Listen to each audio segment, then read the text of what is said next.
এই মনুষ্য দেহ অতীব দুর্লভ। 84 লক্ষ যোনির ভেতরে মাত্র 4 লক্ষ মনুষ্য দেহ পাওয়া যায়। যদি বা মনুষ্য দেহ পায়, তার ভিতরে খস, গড়বড়, কুলীন বেশি, এবং যারা সভ্য প্রকৃতির তাদের ভেতরে নাস্তিকই বেশি।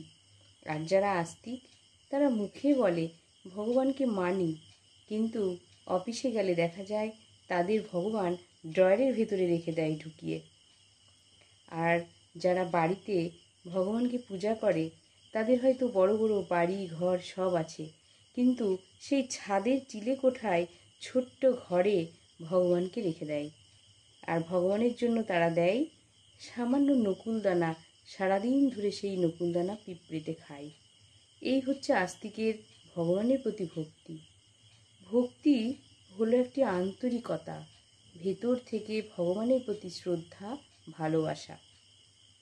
ভগবান একজন ব্যক্তি, আপনার বাড়ির একজন সদস্য। আপনি যেমন আপনার স্বামী সন্তানকে যেভাবে শ্রদ্ধা ভক্তি করে তাদেরকে আপনি পরিচর্যা করেন, ভগবানকে সেই ভাব নিয়ে আমাদের করা উচিত।